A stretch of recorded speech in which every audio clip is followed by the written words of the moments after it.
Hello everyone, welcome back. எல்லோரும் எப்படி இருக்கீங்க? ஸோ இன்றைக்கி வீடியோவில் வந்து பார்த்திங்கன்னா ஜியானாவோட பிரேக்ஃபாஸ்ட் ரொட்டீன் தான் இன்றைக்கி வந்து உங்களோட ஷேர் பண்ண போகிறேன்.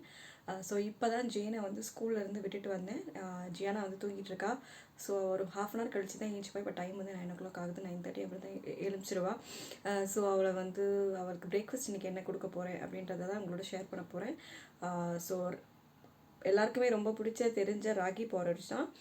ஸோ அது மட்டும் இல்லாமல் அது வந்து நான் வந்து ஹோம்மேடாக தான் பண்ணுறது. ஒரு 1 மந்த்துக்கு வந்து நான் ஸ்டோர் பண்ணி வச்சுருவேன். ஸோ அதில் கொஞ்சம் நட்ஸு அதெல்லாம் போட்டு வந்து நான் அரைப்பேன். ஸோ அதை எப்படி செய்யணுன்றத ஒரு குயிக் வீடியோவை இப்போ பார்த்துட்டு வந்துடுங்க. அதுக்குள்ளேயே ஜியானாவும் முழிச்சிருவான்னு தான் நான் நினைக்கிறேன். ஸோ ஒரு கிணத்துல வந்து பார்த்திங்கன்னா 1 கப்பு ஹோல் ராகி, அதுக்கப்புறம் வந்து அரை கப்பு வந்து சோளம், மில்லட் இருக்குது பார்த்திங்களா, தானியம் சோளம், அதை வந்து தண்ணி ஃபுல்லாக நிரப்பிட்டு ஒரு 3லேருந்து 4 வாட்டி நல்லா வந்து வாஷ் பண்ணிக்கோங்க. ஏன்னா அதில் நிறைய டஸ்ட்டெல்லாம் இருக்கும். அதனால் ஒரு 4 வாட்டியாவது வாஷ் பண்ணிக்கோங்க. வாஷ் பண்ணிவிட்டு ட்ரெயின் பண்ணிவிடுங்க தண்ணியை. அதுக்கடுத்து வந்து ஒரு பேனில் வந்து நம்ம இதை ட்ரை ரோஸ்ட் பண்ணிக்க போகிறோம். ஸோ அப்படியே அந்த ராகியவும் சோளத்தையும் கொட்டிட்டு நல்லா வந்து மீடியம் ஹீட்டில் வச்சு நல்லா ட்ரை ரோஸ்ட் பண்ணுங்கள். அந்த வாட்டர் எல்லாமே ட்ரை ஆகும். அதனால் நல்லா வந்து வறுத்துக்கிட்டே இருப்போம். ஸ்லோ ஹீட்லேயே பண்ணுங்கள், இல்லைனா மீடியம் ஹீட்டில். ஸோ இந்த மாதிரி நல்லா ட்ரை ஆன பிறகு ஒரு பிளேட்டில் கூல் பண்ண ட்ரான்ஸ்ஃபர் பண்ணிவிடுவோம். அதே பாத்திரத்தில் 80% வந்து ஆல்மண்ட்ஸு, 20% பாதாம் பிஸ்தா, அதுக்கப்புறம் இன்னொரு அரை கப் வந்து உடச்ச கடலை, அதையும் நல்லா வந்து மீடியம் ஹீட்டில் ட்ரை ரோஸ்ட் பண்ணிவிட்டு ராகியோடு நல்லா கூல் பண்ண வச்சுப்போம். நட்ஸ் வந்து ஜாக்கிரதையாக போடுங்க, நிறைய போட்டுறாதீங்க. அதுக்கடுத்து வந்து கூலான பிறகு ஒரு மிக்ஸி ஜாரில் நம்ம எல்லாத்தையும் சேர்த்துட்டு நல்லா வந்து ஒரு ஸ்மூத் பவுடராக அரைக்க போகிறோம். தண்ணி எதுவுமே ஊற்றாமல் ஜாக்கிரதையாக அரைங்க. ஏன்னா இதை நம்ம ஸ்டோர் பண்ணணும். அதனால் தண்ணி இல்லாமல் இருந்தால் தான் நம்ம நிறைய நாள் வந்து உங்களால் ஸ்டோர் பண்ணி வைக்க முடியும். ஸோ இப்போ நல்லா வந்து இதை வந்து நம்ம பவுடர் பண்ணியாச்சு.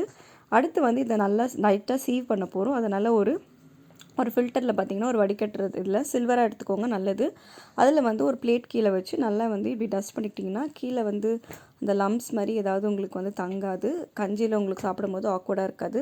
ஸோ அதனால் இந்த மாதிரி பண்ணுறதுனால கட்டியே ஆகாது நமக்கு வந்து பவுடர். ஸோ சூப்பராக பவுடர் ரெடி ஆயிடுச்சு. இப்போ அதை வந்து ஒரு பாத்திரம் சொல்கிறேன், ஒரு நல்ல ஒரு ஏர்டைட் கண்டெய்னரில் நல்லா போட்டு வச்சுக்கோங்க. 1 மந்த் வரைக்கும் நல்லா யூஸ் பண்ணிக்கலாம். நான் வந்து ஜியானாக்கு டெய்லி இதை கொடுக்க மாட்டேன், ஒரு நாள் விட்டு ஒரு நாள் தான் கொடுப்பேன். அதனால் இது எனக்கு 1 மந்த்துக்கு தாராளமாக வந்தது. நல்ல ஒரு ஏர்டைட் கண்டெய்னரில் ஸ்டோர் பண்ணி வச்சுக்கோங்க. தூங்கி எழுந்தாச்சு. குட் மார்னிங் சொல்லாட்டம்மா, குட் மார்னிங் சொல்ல. ஸோ இவளோட மார்னிங் ரொட்டீனை வந்து தனியாக வந்து நான் ஒரு வீடியோவில் போடுறேன். பட் இப்போ வந்து பிரேக்ஃபாஸ்ட் ரொட்டீன் மட்டும் பாருங்கள். ஸோ நெக்ஸ்ட்டு வந்து ஃப்ரெஷ்அப் பண்ணிவிட்டு பிரேக்ஃபாஸ்ட் சாப்பிட வேண்டியது தான்.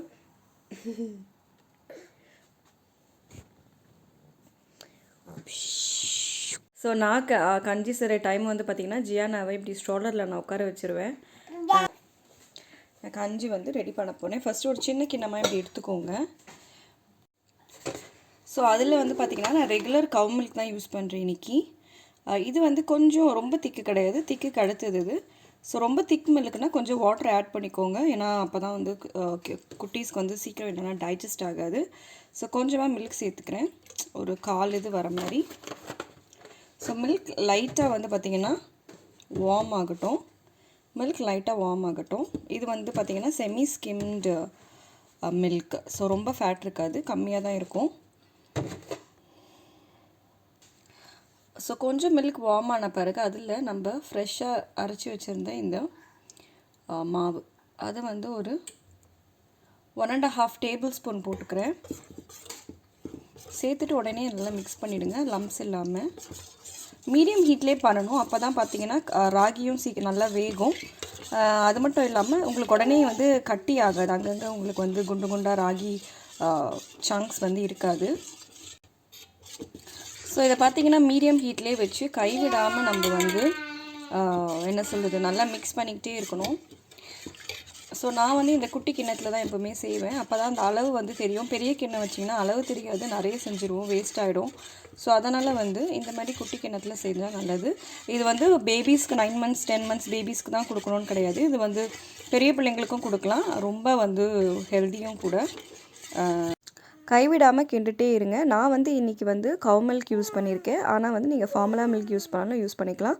வாட்டரில் கஞ்சியை நல்லா வந்து குக் பண்ணிவிட்டு பாலுக்கு பதிலாக தண்ணி ஊற்றிட்டு அதை கஞ்சி வெந்த உடனே ஆறின பிறகு நீங்கள் ஃபார்முலா மில்க் கொஞ்சம் ஆட் பண்ணிக்கோங்க கன்சிஸ்டன்சி வர வச்சுக்க. அந்த மாதிரி மெத்தட் கூட நீங்கள் யூஸ் பண்ணிக்கலாம். ஜியானா நெக்ஸ்ட் வீக் வந்து 10 months ஆகிடுவா. ஸோ அதனால் வந்து நான் அவளுக்கு கவு மில்க் தான் யூஸ் பண்ணிகிட்ருக்கேன். கன்சிஸ்டன்சி பார்த்திங்கன்னா இந்த மாதிரி இருக்கணும். ஸோ நான் வந்து ஸோ தட் ஆறின உடனே எப்போ தான் குடிக்கிற ஸ்டேஜில் இருக்கும் கொஞ்சமாக ஒரு 2 பிஞ்ச் சால்ட் வந்து லைட்டாக போட்டுக்கிறேன். சால்ட்டுன்றேன், சுகர் போட்டுட்டு இது நல்லா கூல் ஆகணும். கூலான பிறகு நம்ம பேபிஸ்க்கு வந்து கொடுக்கலாம். ஸோ ஜியானா பார்த்திங்கன்னா ஆல்ரெடி வந்து ரொம்ப மூடோட்டில் இருந்தால். அவளுக்கு இந்த சேரில் உட்கார வைக்கும் போதே தெரிஞ்சிடும் சாப்பாடு கொடுக்க போகிறாங்கன்னு. ஸோ அவளுக்கு பிடிக்காத விஷயமும் கூட. ஸோ வந்து அதனால் அவளை நிறைய என்டர்டெயின் பண்ணணும். ரொம்ப வந்து அவள் மைண்டை டைவர்ட் பண்ணால் தான் கொஞ்சம் ஸ்பூனாவது வந்து வாயில் போகும். ஸோ மேடம் வந்து அழுவுறத செட்டில் ஆகிட்டாங்க. ஆனாலும் ரொம்ப வந்து மெதுவாக தான் சாப்பிடுவாள். லைக் 40 minutesலேருந்து 1 hour கூட ஆகும். ஸோ ஆஸ் யூஷுவல் எல்லோரும் குழந்தைங்களும் சாப்பிட்ற மாதிரி தான் துப்புறது, இது பண்ணுறது, வேணான்னு சொல்கிறது எல்லாமே நடக்கும். பட் ஆனாலும் வந்து ரொம்ப பொறுமையாக வந்து என்டர்டெயின் பண்ணிவிட்டு புக்ஸ் படிச்சுட்டு சாங் பாடிக்கிட்டு அப்படி ஊட்டினா தான் கொஞ்சமாவது வந்து பார்த்திங்கன்னா அவளுக்கு வந்து உள்ளே போகும். ஸோ அவ்வளோதான் கைஸ். இந்த வீடியோ வந்து உங்களுக்கு யூஸ்ஃபுல்லாக இருந்திருக்கும்னு நினைக்கிறேன். ஸோ நான் வந்து இதை அப்படியே கண்டினியூ பண்ண அவளுக்கு விட்றது. வேறு ஒரு புது வீடியோவில் உங்களை நான் பார்க்குறேன். தேங்க்யூ ஃபார் வாட்சிங். பாய்.